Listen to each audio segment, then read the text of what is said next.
नमस्कार विद्यार्थियों। आज का हमारा अध्ययन बिंदु मैक्स वेबर का जीवन परिचय एवं उनकी कृतियाँ के बारे में है। तो मैक्स वेबर के बारे में आज की इस वीडियो में हमें जानना है। समाजशास्त्र के संस्थापकों में जर्मनी के सामाजिक विचारक मैक्स वेबर का स्थान सबसे अधिक महत्वपूर्ण है। मूल रूप से कानून का विद्यार्थी होने के बाद भी वेबर ने अर्थशास्त्र, मध्यकालीन इतिहास, दर्शन, राजनीति शास्त्र तथा धर्मशास्त्र जैसे विषयों पर भी अधिकारपूर्वक लिखकर अपनी प्रतिभा का परिचय दिया। अब्राहम तथा मॉर्गन के अनुसार जर्मनी में जिन महान विचारकों ने समाजशास्त्र को समृद्ध बनाने में योगदान किया उन मैक्स वेबर सबसे अधिक महान हैं। वेबर वे पहले विद्वान थे जिन्होंने समाजशास्त्र को सामाजिक क्रियाओं के व्यापक विज्ञान के रूप में प्रस्तुत किया। वेबर से पहले विभिन्न विद्वानों ने जहाँ समाजशास्त्र की विवेचना सामाजिक संरचना के आधार पर की थी, वहीं वेबर ने व्यक्तिकर्ताओं द्वारा की जाने वाली क्रियाओं को समाजशास्त्रीय अध्ययन का केंद्र बिंदु माना। वेबर ने व्यक्तिकर्ताओं द्वारा की जाने वाली क्रियाओं को समाजशास्त्रीय अध्ययन का केंद्र बिंदु माना। उन्होंने एक ऐसी अध्ययन पद्धति पर बल दिया जिसके द्वारा व्यक्ति द्वारा की जाने वाली क्रियाओं को उसी के द्वारा लगाए जाने वाले अर्थ के संदर्भ में समझा जा सके। वेबर ने इसे व्याख्यात्मक बोध की पद्धति कहा, जिसे जर्मन भाषा में वर्स्टहीन कहा जाता है। वास्तव में अपने चिंतन के द्वारा वेबर आधुनिक समाज के उस रूप को स्पष्ट करना चाहते थे जिसमें मानव व्यवहार को प्रभावित करने में परंपराओं, भावनाओं और मूल्यों की तुलना में लक्ष्य प्रदान तार्किकता का महत्व कहीं अधिक है। इस संबंध में कार्ल मानहीम ने लिखा है, मैक्स वेबर के लेखों का वास्तविक उद्देश्य इस प्रश्न का उत्तर देना था कि पश्चिमी सभ्यता में तर्कनावाद को पैदा करने वाले प्रमुख सामाजिक कारक क्या हैं। अपनी विभिन्न रचनाओं और लेखों के द्वारा वेबर ने स्पष्ट किया कि हमारी कोई विवेचना चाहे राजनीतिक से संबंधित हो अथवा आर्थिक व्यवस्था से, हम चाहे कानून से संबंधित बात करें अथवा अंतर्वैयक्तिक संबंधों से, लक्ष्य को प्राप्त करने के लिए किए जाने वाले तार्किक प्रयत्न ही वे वास्तविक आधार है जिसने हमारी सामाजिक क्रियाओं की प्रकृति को बिल्कुल बदल दिया। समाजशास्त्र के लिए वेबर के योगदान को समझने से पहले ये आवश्यक है कि उनके जीवन परिचय और रचनाओं के बारे में सामान्य जानकारी प्राप्त कर ली जाए। महान जर्मन विचारक मैक्स वेबर का जन्म 21 अप्रैल 1864 को जर्मनी के इरफर्ट नामक स्थान में एक संपन्न परिवार में हुआ। वेबर के पिता ने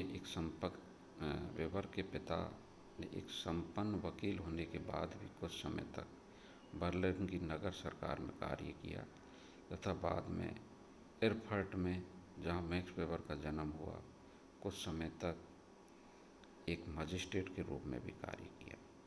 कुछ समय बाद उन्होंने बर्लिन की राजनीति में प्रवेश कर लिया। वे जर्मनी की नेशनल लिबरल पार्टी के एक महत्वपूर्ण सदस्य बन गए। उन्होंने बिस्मार्क के तत्कालीन शासन में उसकी नीतियों का समर्थन करना प्रारंभ कर दिया। वेबर की मां हेलन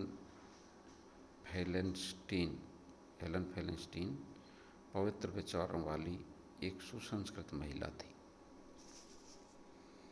जिनके मानवतावादी और धार्मिक विचार अपने पति से मेल नहीं खाते थे।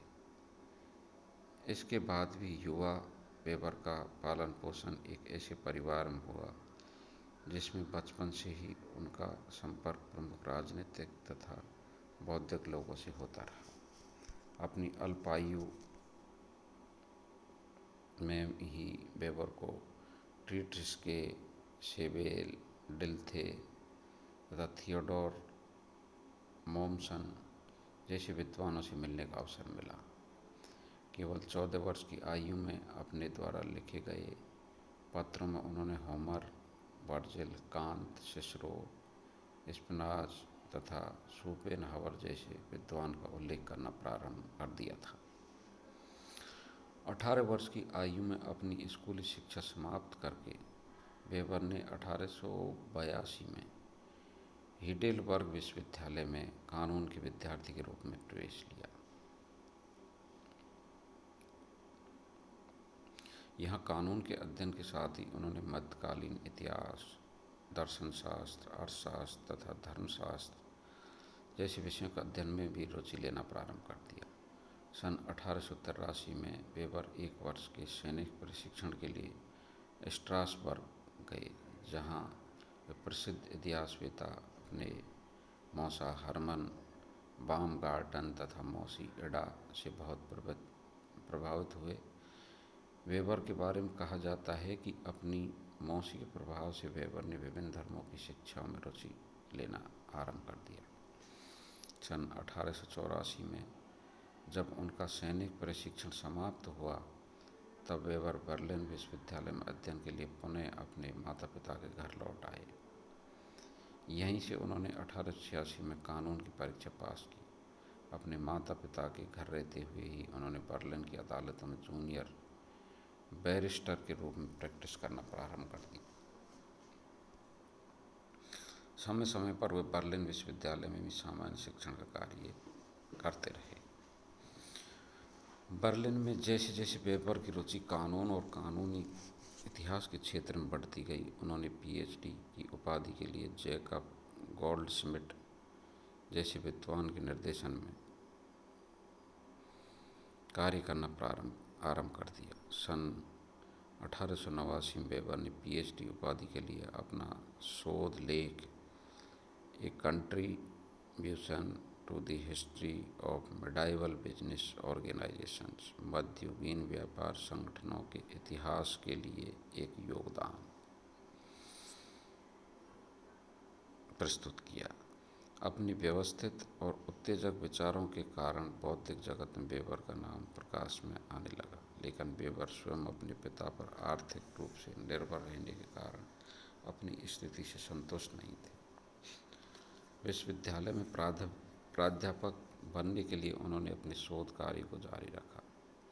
इसके फलस्वरूप सन 1851 में उन्होंने Roman agrarian history and its significance for public and private law, Rome का खेतीहर इतिहास तथा सार्वजनिक और व्यक्तिगत कानून के लिए इसका महत्व नामक दूसरा ग्रंथ प्रस्तुत किया। सन 1892 में उनकी एक 900 पृष्ठों की पुस्तक प्रकाशित हुई, जिसमें उन्होंने एल्बी नदी के पूर्वी प्रांतों के खेतीहर मजदूरों का गहन अध्ययन करके अपनी विश्लेषण क्षमता का परिचय दिया। इसी वर्ष मैक्स वेबर की नियुक्ति बर्लिन विश्वविद्यालय में प्रवक्ता के रूप में हो गई। सन 1893 में उनका एक डॉक्टर की 22 वर्षीय पुत्री मेरियन सेंटजर से विवाह हुआ तथा इसी वर्ष फ्रेबर्ग विश्वविद्यालय में उनकी अर्थशास्त्र विभाग में नियुक्ति हो गई। इसके तुरंत बाद वेबर ने अपने माता पिता के घर को छोड़कर एक नया पारिवारिक बौद्धिक जीवन आरंभ किया। सन 1895 में राष्ट्रीय राज्य तथा आर्थिक नीति, the national state and economic policy पर वेबर ने जो उद्घाटन भाषण दिया, उसमें गहरी राष्ट्रीयता और प्रखर विद्वता का मिश्रण था। इस भाषण के फलस्वरूप बौद्धिक और राजनीतिक क्षेत्र में लोगों का ध्यान उनकी ओर आकर्षित होने लगा।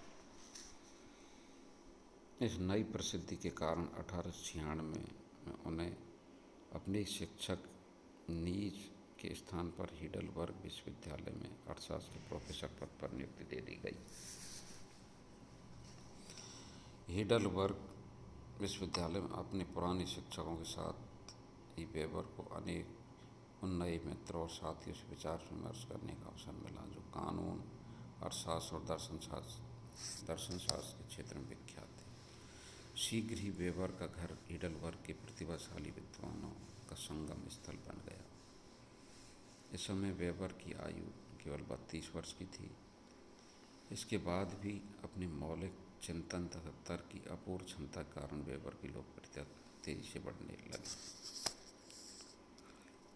वेबर के जीवन पर प्रकाश डालते हुए लेविस कोजर ने लिखा है कि अपने बौद्धिक क्रियाकलापों के अतिरिक्त हीडलबर्ग विश्वविद्यालय में अर्थशास्त्र के प्रोफेसर के रूप में अपने कार्य के साथ ही वेबर ने राजनीतिक क्षेत्र में भी रुचि लेना आरंभ कर दिया। उन्होंने ईसाई सामाजिक राजनीतिक क्षेत्र में एक सक्रिय योगदान करना प्रारंभ कर दिया। इस प्रकार बौद्धिक जगत के साथ राजनीतिक क्षेत्र में भी वह एक प्रमुख व्यक्ति के रूप में उभरने लगे। अपने पिता और माँ के एक दूसरे से भिन्न मूल्यों, स्वयं अपने मानसिक तनावों तथा कार्य की अधिकता के कारण जल्दी ही वेबर को एक लंबी बीमारी ने घेर लिया, जिससे वे अगले 5 वर्ष तक नहीं उबर सके। वेबर ने महसूस करना शुरू कर दिया कि केवल यात्राओं के द्वारा ही वे अपनी मानसिक स्थिति को ठीक कर सकते हैं। फलस्वरूप उन्होंने अपनी बीमारी का अधिकांश समय इटली और विशेषकर रोम में रहकर व्यतीत किया।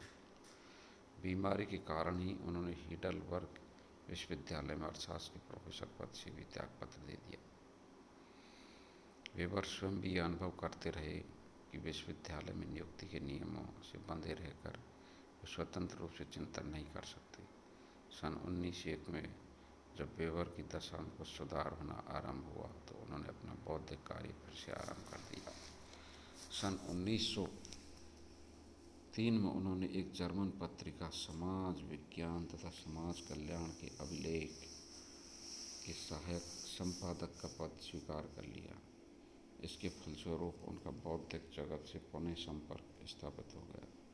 सन 1904 में उन्होंने अमेरिका में जर्मनी की सामाजिक संरचना पर जो ओजस्वी भाषण दिया, वह 6 वर्षों से भी अधिक के बाद दिया जाने वाला पहला भाषण था। इसके बाद वेबर ने अमेरिका के विभिन्न स्थानों का लगभग 3 माह तक भ्रमण किया तथा उन पर अमेरिकी सभ्यता की विशेषताओं का गहरा प्रभाव पड़ा। यहीं से वेबर के मन में पूंजी व्यवस्था पर प्रोटेस्टेंट धर्म के आचारों के प्रभाव का बीजारोपण हो गया। उनका बौद्धिक कार्य पुनः आरंभ हो जाने के फलस्वरूप इस वर्ष उनकी 3 प्रमुख रचनाएं प्रकाशित हुई। पद्धति शास्त्र पर एक लेख, एन एसे ऑफ मेथोडोलॉजी, पूर्व जर्मनी की कृषि संबंधी नीति का एक पर्यावलोचन, तीसरी प्रोटेस्ट धर्म के आचार पर पूंजीवाद का सार, the Protestant ethics and the spirit of capitalism. सन 1906 में रूस के तत्कालीन राजनीतिक विचारों से संबंधित वेबर के अनेक लेखों का प्रसारण हुआ। इसके बाद वेबर ने औद्योगिक श्रमिकों के काम की दशाओं से संबंधित अनेक अनुभाविक अध्ययन किए। सन 1910 से लेकर शिमेल तथा डॉनिज के साथ जर्मन समाजशास्त्री समाज के सह संस्थापक के रूप में कार्य करना प्रारंभ कर दिया। अपने शेष जीवन में वेबर निरंतर गहन और व्यापक अध्ययन में लगे रहे। यद्यपि सन 1914 में प्रथम विश्व युद्ध प्रारंभ हो जाने के कारण उन्होंने अपने राष्ट्रीय चरित्र के अनुसार सेना के लिए अपनी सेवाएं देने की इच्छा व्यक्त की। फलस्वरूप वेबर को हीडलबर्ग क्षेत्र के नौसैनिक अस्पताल का संचालन करने का कार्यभार सौंप दिया। युद्ध का उन्माद कम होने के बाद सन 1915 में वेबर इस दायित्व से अलग हो गए। सन 1918 में वेबर को वार्सा में जर्मन युद्ध संधि आयोग तथा वेमर संविधान का मसौदा तैयार करने वाले आयोग के सलाहकार में नियुक्त किया गया। इसी वर्ष उन्होंने वियना विश्वविद्यालय में कुछ महीनों तक कार्य किया। सन 1919 में उन्होंने म्यूनिख विश्वविद्यालय में प्रोफेसर पद को स्वीकार कर लिया। यहाँ पर लगभग 1 वर्ष तक की कार्य कर सके। सन 1920 की जून में निमोनिया के कारण 56 वर्ष की आयु में वेबर का देहांत हो गया। वेबर की प्रमुख कृतियाँ। Major work of Weber. पहला है पद्धति शास्त्रीय रचना, मैथोडोलॉजिकल वर्क्स। सामाजिक विज्ञानों के लिए वेबर का सबसे महत्वपूर्ण योगदान उनके द्वारा एक ऐसी अध्ययन पद्धति को विकसित करना है जिसके द्वारा सामाजिक घटनाओं तथा मानवीय व्यवहारों का वैज्ञानिक अध्ययन करना संभव हो सका। पद्धति शास्त्र से संबंधित अपने विचारों को अपनी पुस्तक the study of the theory of science में प्रस्तुत किया। समाजशास्त्र तथा इतिहास से संबंधित अध्ययनों के क्षेत्र में इससे वेबर की व्यवहारिक अंतर्दृष्टि को समझा जा सकता है।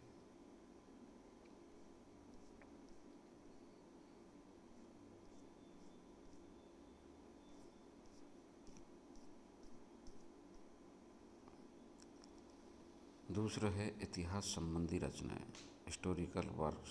सन 1891 वेबर की एक पुस्तक रोम का खेतिहर इतिहास प्रकाशित हुआ। तीसरी पुस्तक थी धर्म का समाजशास्त्र, सोशियोलॉजी ऑफ रिलीजन। वेबर द्वारा प्रस्तुत धर्म की समाजशास्त्रीय व्याख्या उनकी प्रसिद्ध पुस्तक प्रोटेस्टेंट नीति एवं पूंजीवाद का सार, the Protestant ethic and the spirit of capitalism. Protestant नीति एवं पूंजीवाद का सार में देखने को मिलती है। इस पुस्तक का प्रकाशन वेबर के जीवन काल में ही सन 1905 में हो गया था।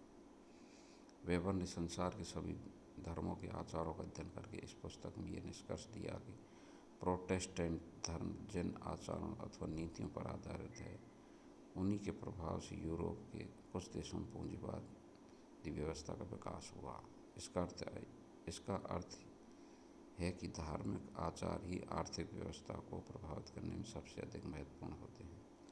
इस पुस्तक में दिए गए विचार मार्क्स के उन निष्कर्षों से बिल्कुल भिन्न है जिनके द्वारा मार्क्स ने ये मान लिया था कि आर्थिक कारकों के द्वारा समाज की दूसरी उपसंरचनाओं का निर्माण होता है। इसके अतिरिक्त द रिलीजन ऑफ चाइना तथा द रिलीजन ऑफ इंडिया जैसी 2 अन्य पुस्तकों का प्रकाशन 1916 में हुआ। इन पुस्तकों में वेबर ने चीन तथा भारत के धार्मिक आचारों पर विस्तार से प्रकाश डालते हुए स्पष्ट किया कि धार्मिक आचार सामाजिक तथा आर्थिक व्यवहारों को किस प्रकार प्रभावित करते हैं। समाजशास्त्र तथा अर्थशास्त्र, सोशियोलॉजी एंड इकोनॉमिक्स। अर्थशास्त्र के प्रमुख अध्येता के रूप में वेबर ने अर्थशास्त्र तथा समाजशास्त्र के बीच पाए जाने वाले घनिष्ठ संबंधों पर भी विस्तार से प्रकाश डाला। इससे संबंधित उनके विचार सामाजिक एवं आर्थिक संगठन का सिद्धांत, theory of social and economic organisation नामक पुस्तक में संग्रहित हैं।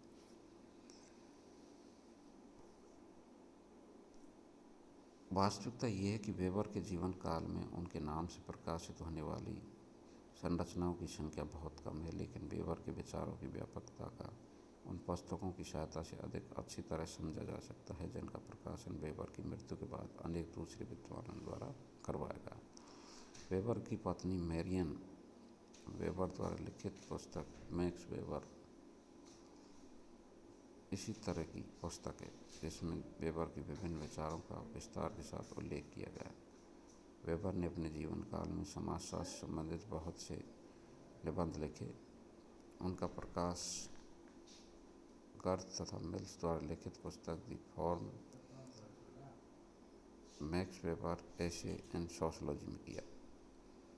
बेंडेक्स द्वारा लिखित पुस्तक मैक्स वेबर एक बौद्धिक व्यक्तित्व में एक और पश्चिमी देशों चीन, भारत तथा प्राचीन पैलेस्टाइन में धर्म और समाज के बारे में मैक्स वेबर के विचारों का विस्तार से उल्लेख मिलता है। इस प्रकार विद्यार्थियों, आज का वीडियो यहीं तक है। नमस्कार, धन्यवाद।